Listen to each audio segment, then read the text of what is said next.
Hello students, क्या हाल है सबके? बढ़िया। लास्ट वीडियो में कहाँ तक पहुँचे थे? डी एंड एफ ब्लॉक ख़त्म करा दिया था मैंने आपको। चैप्टर पूरा ख़त्म हो गया है।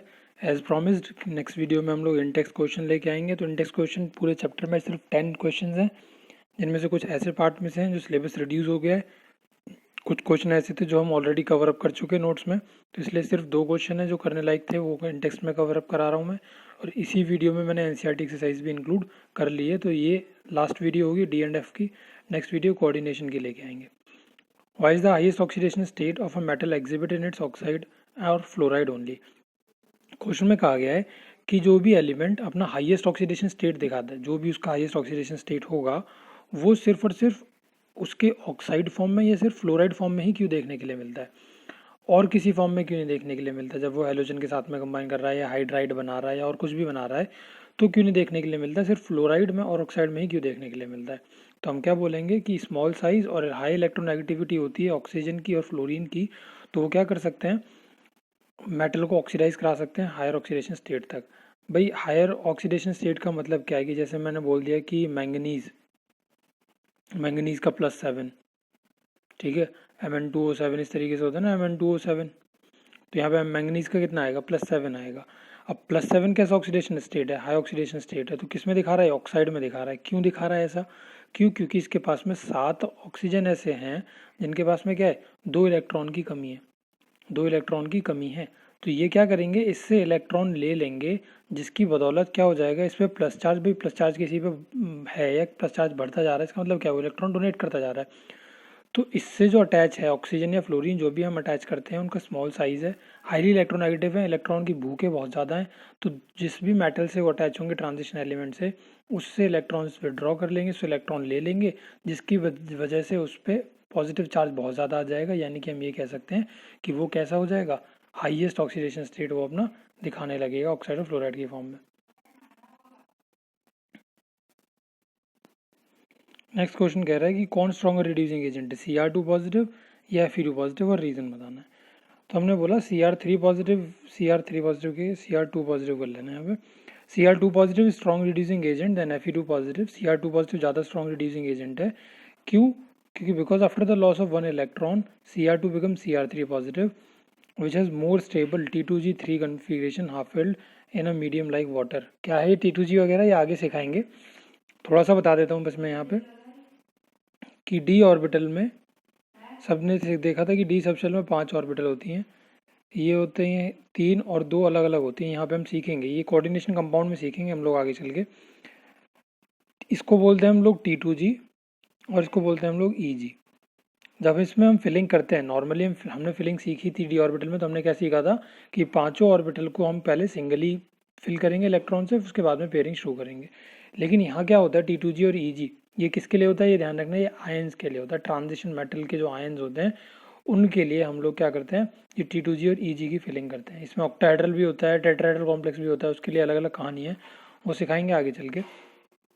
इसमें होता क्या है कि पहले मैं T2G की फिलिंग करूँगा, 1 2 3। अगर किसी के पास में 3D4 है तो मैं यहाँ नहीं फिल करूँगा, यहाँ फिल कर दूंगा तो ये गलत हो जाएगा, ठीक है। तो यहाँ नहीं फिल करूँगा, मैं क्या करूँगा, पेयरिंग यहाँ से शुरू करूँगा इस इलेक्ट्रॉन की, ये करूँगा मैं। फिर अगला इलेक्ट्रॉन यहाँ फिल करूँगा, उससे अगला इलेक्ट्रॉन यहाँ फिल करूँगा। फिर अगर मेरे पास में 6 के बाद में 7 है तो 7वां इलेक्ट्रॉन यहाँ आएगा। ये होता है T2G और EG।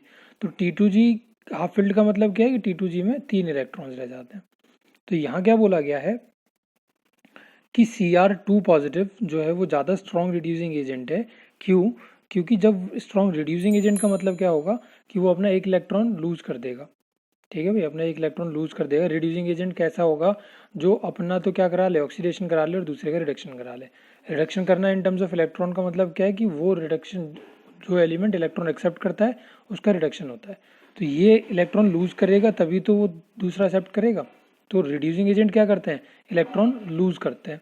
तो हमने बोला कि Cr2 पॉजिटिव जब इलेक्ट्रॉन लूज करेगा, उस इलेक्ट्रॉन को कोई दूसरा एक्सेप्ट करेगा, उसका रिडक्शन हो जाएगा। तो जब ऐसा काम होता है, Cr2 पॉजिटिव जो Cr3 पॉजिटिव में बदलता है, तो वो हाफ फिल्ड कन्फिग्रेशन ले लेता है अपनी T2G3 की। तो हाफ फिल्ड कन्फिग्रेशन ले लेता है, इस वजह से क्या होता है कि ये ज़्यादा स्टेबल कन्फिग्रेशन है उसकी, इसीलिए वो 1 इलेक्ट्रॉन फटाफट से क्या कर देगा, लूज कर देगा और Cr2 पॉजिटिव से Cr3 पॉजिटिव में कन्वर्ट हो जाएगा, जबकि Fe2 पॉजिटिव के साथ में ऐसी कोई कहानी नहीं है, तो इलेक्ट्रॉन उतनी जल्दी लूज नहीं करेगा। इसीलिए Cr2 positive is strong reducing agent as compare to Fe2 positive.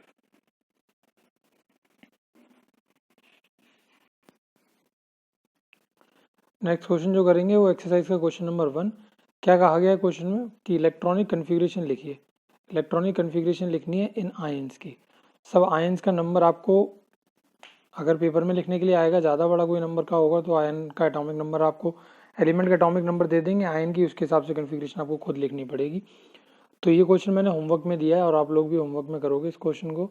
जो भी आयंस हैं उनके लिए कन्फिग्रेशन खुद लिखनी है, नंबर चेक करना है और उसके हिसाब से कन्फिग्रेशन लिखनी है, ठीक है। तो ये क्वेश्चन करना है नोटबुक में, पर ये होमवर्क है। उसके बाद जो दूसरा क्वेश्चन कराया है वो सेकंड ही है। सेकंड में क्या पूछा गया है, why are Mn2 positive compounds more stable than Fe2 positive towards oxidation to their +3 state. बोले हम Mn2 पॉजिटिव को ऑक्सीडेशन कर रहे थे, Mn3 पॉजिटिव बना रहे थे, इसी तरीके से Fe2 पॉजिटिव को ऑक्सीडेशन स्टेट कर रहे थे और क्या बना रहे थे, Fe3 पॉजिटिव बना रहे थे। ये दो चीज़ें बना रहे थे, लेकिन जो कंपाउंड्स हैं वो Mn2 पॉजिटिव से Mn3 पॉजिटिव में कन्वर्ट करके जो कंपाउंड बनते हैं वो ज़्यादा स्टेबल है as compare to this conversion. Reason पूछा, बताइए क्यों, ऐसा क्यों है। तो रीज़न हम लिखेंगे electronic configuration of Mn2 positive is 3d5 which is half filled and hence stable. Electronic configuration Mn2 की क्या है, 3d5 है, हाफ फिल्ड है, स्टेबल है। So third ionization enthalpy is very high, that is third electron can not be lose easily. जबकि Fe2 positive की बात करें तो इलेक्ट्रॉनिक कन्फिग्रेशन 3d6 है, वो पहला इलेक्ट्रॉन क्या कर सकता है, आसानी से लूज कर सकता है, मतलब तीसरा इलेक्ट्रॉन क्या कर सकता है, आसानी से लूज कर सकता है और 3d5 कन्फिग्रेशन में आ सकता है। तो ज़्यादा स्टेबल कन्फिग्रेशन उसकी वो है, तो वो ज़्यादा कंपाउंड वहाँ बनाएगा, ये कंपाउंड नहीं बनाएगा। तो क्वेश्चन समझ में आया होगा कि पूछा था कि Mn2 पॉजिटिव के कंपाउंड हैं वो ज़्यादा स्टेबल होते हैं as compare to Fe2 positive. क्यों होते ज़्यादा स्टेबल, क्योंकि इसके पास में हाफ फिल्ड कन्फिग्रेशन है, तो ये Mn3 पॉजिटिव में कन्वर्ट नहीं होना चाहेगा, जबकि इसके पास में हाफ फिल्ड नहीं है। ये Fe2 पॉजिटिव से Fe3 पॉजिटिव जब बनाने जाएगा जब ज़्यादा स्टेबल हो पाएगा, तो ये क्या कर जाएगा, ये जल्दी रिएक्ट करेगा, ये ज़्यादा स्टेबल नहीं है। बात समझ में आई होगी आई थिंक। नेक्स्ट क्वेश्चन जो हम कवर अप करेंगे वो है क्वेश्चन नंबर 11। पढ़ के देखते हैं क्या कह रहा है क्वेश्चन। रीजंस पूछे गए हैं कि रीजंस बताइए, transition metal and many of their compound show paramagnetic behaviour. तो सारे कवर अप हो चुके हैं, ऑल्दो ये गिव रीजंस नोट्स में वीडियो में सब समझा चुका हूँ मैं, फिर भी जो लिखने लायक है वो मैं लिखवा दूंगा यहाँ पे। तो पहले पार्ट में पूछा गया ट्रांजिशन मेटल और उनके बहुत सारे कंपाउंड्स पैरामैग्नेटिक बिहेवियर दिखाते हैं। तो इसका आंसर मैंने नहीं लिखवाया, मैं डायरेक्ट बी पार्ट का आंसर लिखवाया है। क्यों नहीं लिखवाया, क्योंकि सबको पता होगा वो पैरामैग्नेटिक बिहेवियर क्यों दिखाते हैं। क्योंकि उनके पास में अनपेयर्ड इलेक्ट्रॉन्स बहुत सारे, मतलब ऑलमोस्ट हर किसी के पास में अनपेयर्ड इलेक्ट्रॉन्स हैं। देखा था हमने कुछ, एक पहला मेंबर और लास्ट मेंबर के 3 पॉजिटिव में आयंस ले आते थे, तो उनका नहीं होता था, बाकी वो डायमैग्नेटिक होते थे, बाकी सब पैरामैग्नेटिक हैं। क्योंकि उनके पास में नंबर ऑफ अनपेयर्ड इलेक्ट्रॉन्स हैं। The enthalpy of atomization of transition metal are very high. Enthalpy of atomization का मतलब क्या है कि एंथैल्पीज हम उनकी जो मॉलिक्यूल को एटम में कन्वर्ट करने के लिए जो एंथैल्पी लगती है वो बहुत ज़्यादा होती है। ये भी पीछे समझाया था।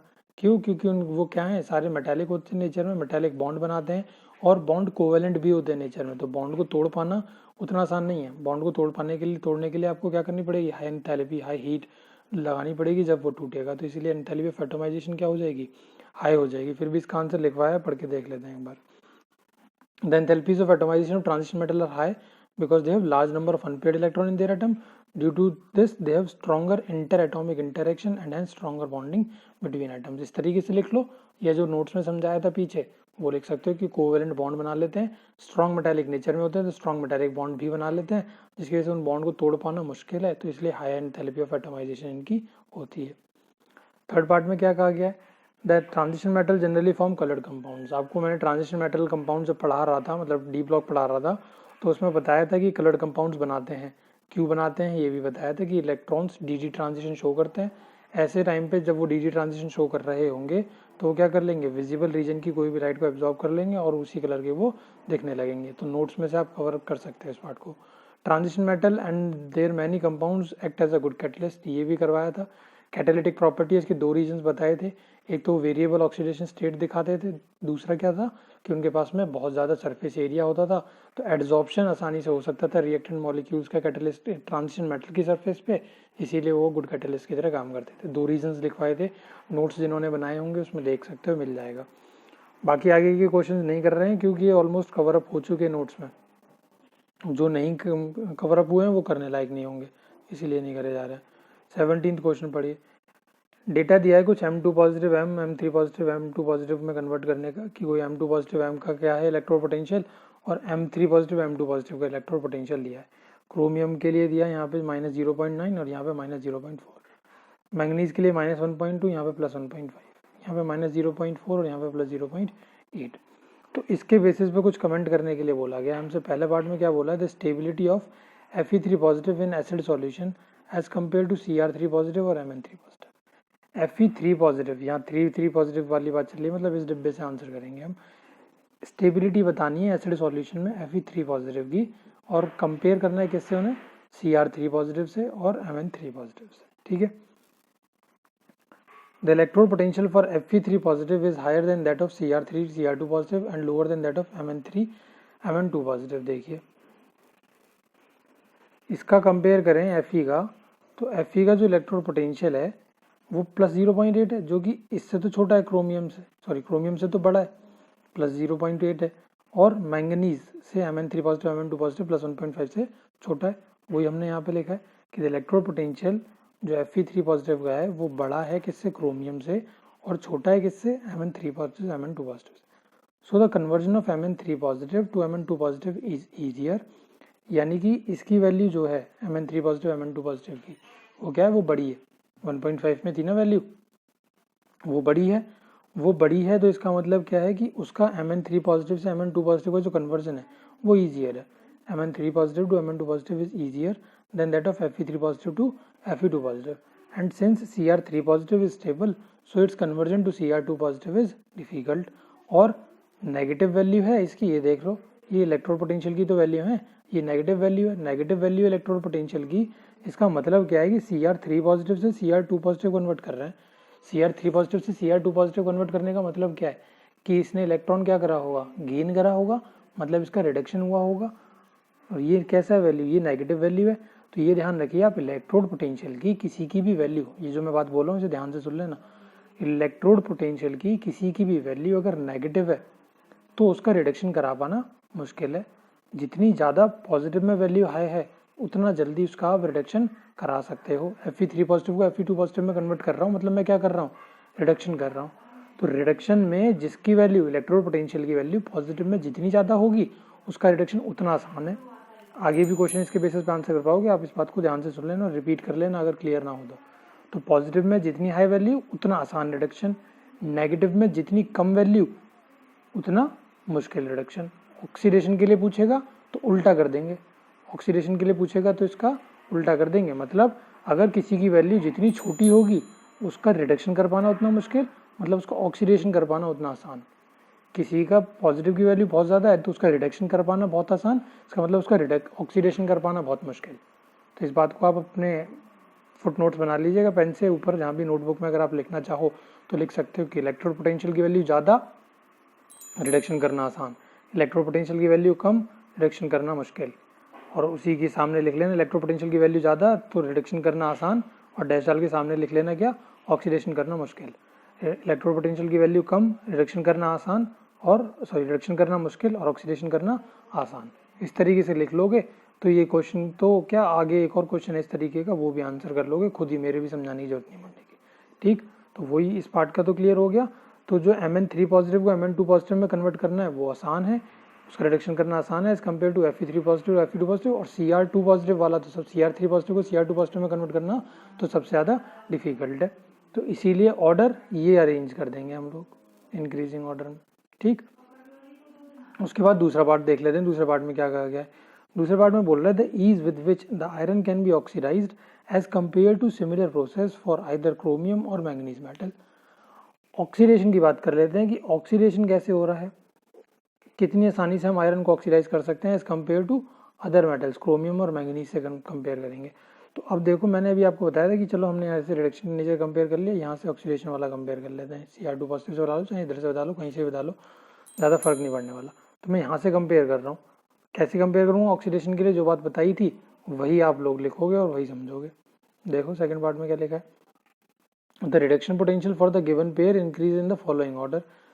रिडक्शन पोटेंशियल को देखोगे तो इस ऑर्डर में इंक्रीज हो रहा है। Mn2 पॉजिटिव Mn का सबसे कम है, फिर Cr2 पॉजिटिव का है, और फिर Fe2 पॉजिटिव Fe का है। देखिए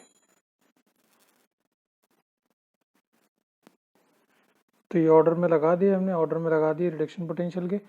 तो ऑक्सीडेशन कर पाना Fe का Fe2 पॉजिटिव में आसान हो जाएगा, is not as easy as the oxidation number of Cr2 positive and the oxidation number of Mn2 positive. अभी बताया था कंपैरिजन करना कि इसकी वैल्यू क्या है, सबसे कम है, तो इसका ऑक्सीडेशन करना बहुत आसान है, और इसकी वैल्यू सबसे ज़्यादा है तो इसका रिडक्शन ऑक्सीडेशन कर पाना मुश्किल है। तो वही हमने यहाँ पे लिख दिया कि इसका सबसे ज़्यादा मुश्किल हो जाएगा, इसके सबसे ज़्यादा आसान हो जाएगा। तो ऑक्सीडेशन का ऑर्डर ये आ जाएगा। तो जो बात मैंने वहाँ पे बोली थी, अगर किसी को नहीं समझ में आई है तो प्लीज़ वीडियो को रिपीट कर लो, और उसको जैसे मैंने बोला है पेन से लिखने के लिए, उसको प्लीज़ पेन से लिख लीजिए उसी तरीके से। उसके बाद में इन पार्ट्स को खुद करिए, अगर आपको समझ में नहीं आए हैं तो। गारंटी लेता हूँ समझ में आ जाएंगे, लेकिन वैसे लिख लो पहले जैसे मैंने बोला है लिखने के लिए, ठीक है। अगला क्वेश्चन जो करने वाले हैं वो है क्वेश्चन नंबर, ये दोबारा लग गया पेज PDF में, तो भाई वहाँ भी देख लेना। व्हाट्सएप में जो मैं PDF दूंगा तो परेशान मत होना कि ये दोबारा कहाँ से आ गया, ये बाय मिस्टेक दोबारा लग गया पेज। नेक्स्ट क्वेश्चन जो कवर अप करेंगे वो क्वेश्चन नंबर कौन सा, 21। देखते हैं क्या क्वेश्चन नंबर 21।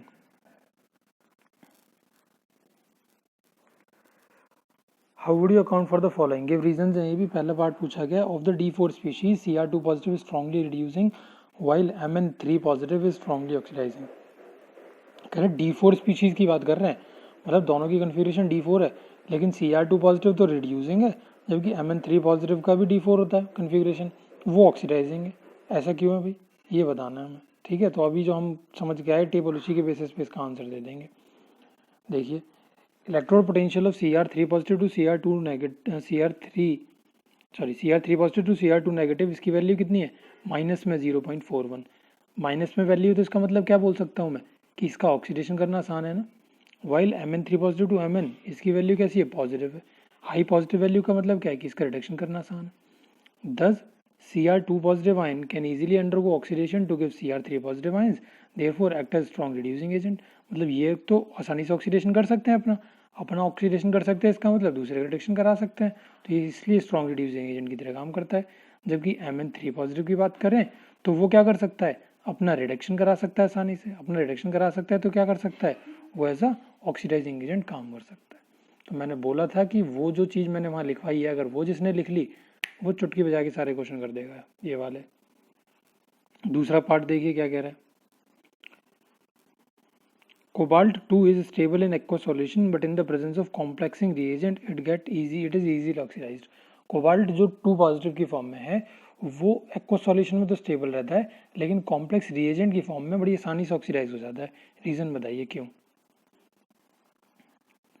देखिए रीजन क्या है, कोबाल्ट 2, थोड़ा सा ब्लर हो रही है image, cobalt 2 has greater tendency to form coordination complexes, thus in the presence of ligand CO2 positive changes to CO3 positive।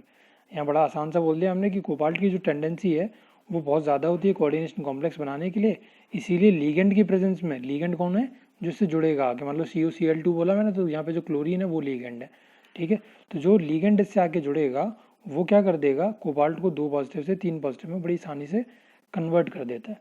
तो इसीलिए कॉम्प्लेक्स की फॉर्म में ये कैसे होता है, ये आसानी से ऑक्सीडाइज हो जाता है। नेक्स्ट पार्ट भी पढ़ लेते हैं क्या बोला है थर्ड पार्ट में। The D1 configuration is very unstable in ions. D1 configuration बहुत अनस्टेबल है आयंस में। ऑब्वियसली D1 कन्फिग्रेशन अनस्टेबल होगी, क्यों, क्योंकि वो अगर एक इलेक्ट्रॉन लूज कर देता है, D0 में चला जाता है, तो उसकी पूरी ऑक्टेट या पूरी जो आप डी और डी सबशेल बोल सकते हो पूरी खाली हो जाएगी। तो हमने पढ़ा या तो हाफ फिल्ड हो या फुल फिल्ड हो, और ना हो तो बिल्कुल ही ना हो उसमें इलेक्ट्रॉन, तो वो स्टेबल रहता है।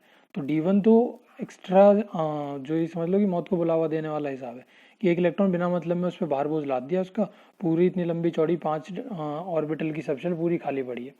तो इसलिए अनस्टेबिलिटी बढ़ जाती है उस एक इलेक्ट्रॉन की वजह से। रीज़न देख लो और जो लिखवाया है वो, the ions in D1 configuration have tendency to lose only electron present in the D subshell to acquire the stable D0 configuration. Therefore, they are unstable and undergo oxidation and disproportionation. बोले D1 configuration जो होती है वो बहुत unstable है। क्यों? क्योंकि एक इकलौते इलेक्ट्रॉन उसको लूज करने के लिए, किसी भी शर्त पे लूज करने के लिए तैयार होते हैं ये एलिमेंट। क्यों? क्योंकि स्टेबल D0 कन्फिग्रेशन में जाना चाहते हैं। तो ऐसा करके ये क्या कर लेंगे, इलेक्ट्रॉन लूज कर देंगे ना अपना, तो इसका मतलब ऑक्सीडेशन हो जाएगा इनका, और रिएक्शन में क्या करा देते हैं, डिस्प्रपोर्शनेशन रिएक्शन देखने के लिए मिलती है। अब अगले क्वेश्चन जो हम करने वाले हैं 22, उसमें यही पूछा गया है कि what are disproportionation reaction. Question number 22, what is meant by disproportionation reaction, give 2 example of disproportionation reaction in the solution. Disproportionation reaction क्या होती है? तो आपने रिडॉक्स रिएक्शन पढ़ा था क्लास 11th में चैप्टर, तो वहाँ पे डिस्प्रपोर्शनेशन भी पढ़ाया था, तो सबको शायद पता होगा क्या होता है डिस्प्रपोर्शनेशन रिएक्शन के अंदर, कि एक ही रिएक्शन के अंदर अगर एक ही एलिमेंट का ऑक्सीडेशन और उसी एलिमेंट का रिडक्शन हो जाए तो उस रिडॉक्स रिएक्शन को हम लोग डिस्प्रपोर्शनेशन रिएक्शन बोलते थे। ठीक है, देख लीजिए डिफाइन नीचे। Disproportionation reaction are those reaction in which the same substance undergoes oxidation as well as reduction. ठीक, यहाँ पे देख लीजिए 3MnO4 2 negative plus 4H positive gives 2MnO4 negative 2MnO2 plus 2H2। यहाँ पे अगर Mn का आप ऑक्सीडेशन स्टेट निकाल के देखोगे तो +6 आ रहा है, MnO4 में निकाल के देखोगे तो +7 आ रहा है। तो यहाँ पे +6 से +7 हो गया, increase in oxidation state means oxidation हो गया। यहाँ पे देखिए +6 था और +6 से क्या हो गया, +4 हो गया, तो डिक्रीज हो गया ऑक्सीडेशन नंबर, मतलब रिडक्शन हो गया। तो इस तरीके से ऐसा कोई भी रिएक्शन जिसमें एक ही एलिमेंट, जैसे यहाँ पे मैंगनीज का ही ऑक्सीडेशन हुआ और मैंगनीज का ही रिडक्शन हो गया, इस तरीके की रिडॉक्स रिएक्शन को हम लोग डिस्प्रपोर्शनेशन रिएक्शन बोलते हैं। क्वेश्चन में 2 एग्जाम्पल लिखने के लिए बोला है, थोड़ी सी मेहनत कर लीजिएगा। एक एग्जाम्पल मैंने लिखवा दिया, एक एग्जाम्पल आप कष्ट करिएगा, बुक में ढूंढने का मिल जाएगा जहाँ डिस्प्रपोर्शनेशन रिएक्शन मिलेगी आपको। नेक्स्ट जो हम कर रहे हैं क्वेश्चन नंबर वो है 25। फिर से वही रीजंस पूछे गए, कह रहे हैं सबका एग्जाम्पल दीजिए और रीजन बताइए कि ट्रांजिशन मेटल केमिस्ट्री में जो लोएस्ट ऑक्साइड होते हैं ट्रांजिशन मेटल के वो बेसिक होते हैं, जबकि हाईएस्ट जो है वो एम्फोटेरिक एसिडिक होते हैं। मैंने कराया था ना, एक लास्ट वीडियो में ही कराया था शायद वो, कि लोएस्ट के कैसे बेसिक हैं और कितने का एम्फोटेरिक है और कितने का एसिडिक है, याद रखने के लिए बताया था। तो इसमें बोल रहा है कि रीजन बताइए इसका और साथ में एग्जाम्पल भी दीजिए। देखिए क्वेश्चन नंबर 25 फर्स्ट पार्ट ये रहा, the lower oxide of transition metal is basic. Lower oxide जो ट्रांजिशन मेटल की वो बेसिक है। क्यों? क्योंकि मेटल एटम जो होता है उस केस में कैसा प्रेजेंट है, वो लोएस्ट ऑक्सीडेशन स्टेट में प्रेजेंट है, लो ऑक्सीडेशन स्टेट में प्रेजेंट है। और मैंने ऊपर बताया था जब मैं चैप्टर पढ़ा रहा था कि लो ऑक्सीडेशन स्टेट में अगर ऑक्साइड्स प्रेजेंट होते हैं तो वो किस तरीके के होते हैं, बेसिक होते हैं, जबकि हाई वाले जो हैं वो एसिडिक हैं। क्योंकि उनका नेचर कैसा है, ऑक्सीडेशन स्टेट उनका जो है वो कैसा है, वो हायर है। तो हायर ऑक्सीडेशन स्टेट होने की वजह से वो एसिडिक है और लोअर ऑक्सीडेशन स्टेट होने की वजह से वो बेसिक है, लोअर ऑक्साइड्स। एग्जाम्पल बता ही दिया है, MnO बेसिक है, Mn2O7 क्या है, एसिडिक है। ठीक, चलिए सेकंड पार्ट देखते हैं क्या कह रहा है। Transition metal exhibit highest oxidation states in its oxide and fluoride. Same question अभी कवर अप करा है जो इंटेक्स क्वेश्चन हमने कर रहा था सबसे पहला, वीडियो का जो सबसे पहला क्वेश्चन था वो यही था, तो इस पार्ट को हम लीव कर रहे हैं। The highest oxidation state is exhibited in oxo anions of a metal. Highest oxidation state जो होता है वो ऑक्सो एनायंस में होता है मेटल के। क्यों? रीजन बताइए।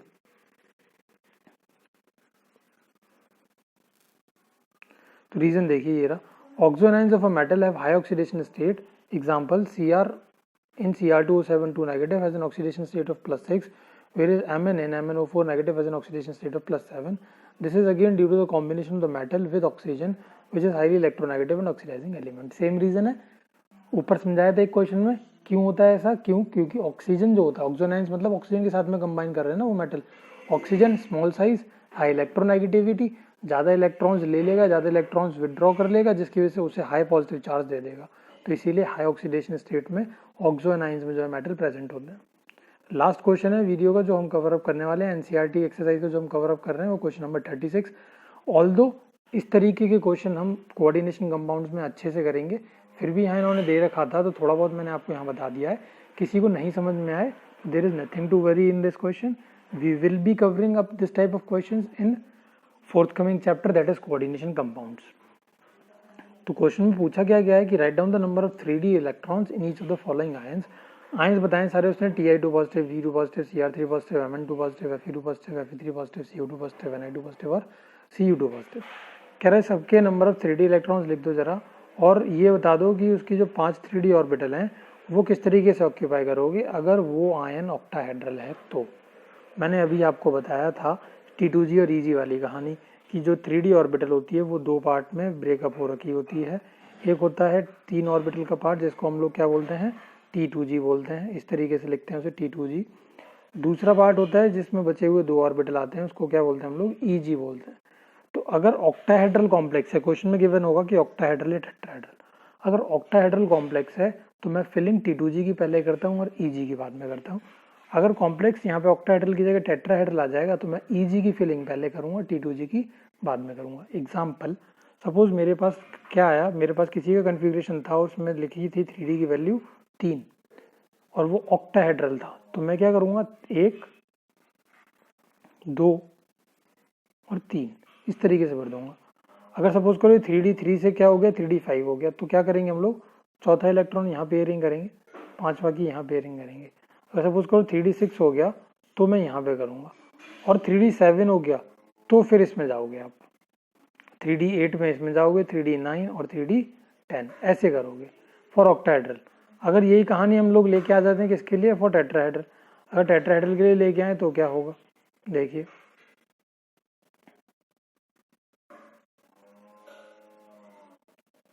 EG, मैंने बोला कि कन्फिग्रेशन आई लिखने के लिए आपके पास में क्या है, 3D 4 की, 3D 4 छोड़ो, पहले 3D 3 बताते हैं। 3D 3 की कन्फिग्रेशन लिखने के लिए आई और बोला टेट्राहेड्रल कॉम्प्लेक्स। तो अभी आप लोगों को बताया कि टेट्राहेड्रल में EG की फिलिंग पहले करेंगे, तो 1 2 3। अगर उसने बोला कि 5 है तो 5 में क्या करोगे, चौथा यहाँ भरोगे 5। उसने बोला 7 है तो हम क्या करेंगे, 3D 7 में ये भर देंगे। उसने बोला 9 है तो हम क्या करेंगे, फिर ऐसे कर देंगे और 10वां यहाँ कर देंगे। तो ये मैग्नेटिक बिहेवियर चेंज करता है और तो कोई फर्क नहीं पड़ता, मैग्नेटिक बिहेवियर जो है इससे वो चेंज होता रहता है। तो आंसर इसी बेसिस पे करना है। आंसर देख लीजिए अब क्या है। हमने एक टेबल बना लिया जिसमें हमने यहाँ पे आयन्स लिखे हैं, यहाँ पे उनकी कन्फिग्रेशन लिखी है, यहाँ पे उनके 3D के इलेक्ट्रॉन लिख दिए और यहाँ पे ऑक्यूपेंसी दे दी इलेक्ट्रॉन्स की। देखिए Ti2 पॉजिटिव का मतलब होता है कि 3D में 2 इलेक्ट्रॉन, तो यहाँ पे लिख दिए 2 इलेक्ट्रॉन होंगे, 3D में हैं सारे ऑक्टाहेड्रल, तो T2G में हमने 2 इलेक्ट्रॉन फिल कर दिए, EG खाली रह जाएगी। V2 पॉजिटिव पे चलोगे तो 3D 3 कन्फिग्रेशन, 3D में 3 इलेक्ट्रॉन, कन्फिग्रेशन लिखोगे तो T2G पे 3 इलेक्ट्रॉन है, T2G ये भर गई। Cr3 पॉजिटिव पे चलोगे तो Cr3 पॉजिटिव में भी 3D 3 में 3 इलेक्ट्रॉन, सेम ऊपर वाले की तरह। Mn2 पॉजिटिव 3D 5 5 इलेक्ट्रॉन है तो 3 इस तरीके से भरेंगे और 2 इलेक्ट्रॉन्स की पेयरिंग हो जाएगी T2G में। Fe2 पॉजिटिव का देखोगे तो 3D 6 कन्फिग्रेशन 6 इलेक्ट्रॉन, तो यहाँ पे T2G पूरा फुलफिल हो जाएगा, तो ये स्टेबल हो जाएगा। Fe3 पॉजिटिव देखोगे तो 3D 5 यहाँ पे 5 भरोगे, T2G में 5 भरोगे, 5 का मतलब ये है। Cu2 पॉजिटिव में 3D 7 है, 7 का मतलब क्या है कि T2G में तो 6 आ जाएंगे, EG में 1 आ जाएगा, तो T2G में 6 भर दिए और EG में 1 भर दिए। Ni2 पॉजिटिव का मतलब 3D 8 है तो 8 इलेक्ट्रॉन यहाँ भर दिए, T2G में 6 भरेंगे, EG में 2 भरेंगे, तो 6 और 2। इसका मतलब Cu2 पॉजिटिव का मतलब 3D 9 है तो इसमें 9 भरेंगे, T2G 6 EG 3 और इस तरीके से इसकी फिलिंग कर देंगे। ठीक, तो ये हो गया क्वेश्चन कंप्लीट, ये हो गया चैप्टर कंप्लीट, ये हो गया एनसीईआरटी की एक्सरसाइज कंप्लीट, सब कंप्लीट। मजे करो, खत्म हो गया chapter.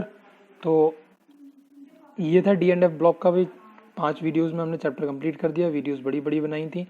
I hope chapter clear हुआ होगा, मज़ा आया होगा सबको, वीडियोस देखने में समझ में आया होगा। इसी तरीके की वीडियोस लेके आएंगे नेक्स्ट चैप्टर के लिए, जल्दी शुरू करेंगे कोऑर्डिनेशन कंपाउंड्स, शायद कल से स्टार्ट कर दे कोऑर्डिनेशन कंपाउंड्स को भी। मिलेंगे नेक्स्ट वीडियो में। एनसीईआरटी एक्सरसाइज अच्छी लगी हो, यूज़फुल लगी हो वीडियो तो फ्रेंड्स के साथ शेयर ज़रूर करना। क्योंकि एनसीईआरटी एक्सरसाइज करने में सबसे ज़्यादा प्रॉब्लम होती है बच्चों को, चैप्टर सब पढ़ा देते हैं लेकिन एनसीईआरटी की एक्सरसाइज कोई नहीं कवरअप कराएगा।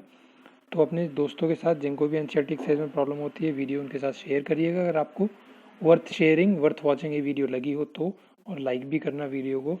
मिलेंगे नेक्स्ट वीडियो में जिसमें coordination compound chapter number 9 last chapter of the first part of the chemistry we will be starting. Till then take care.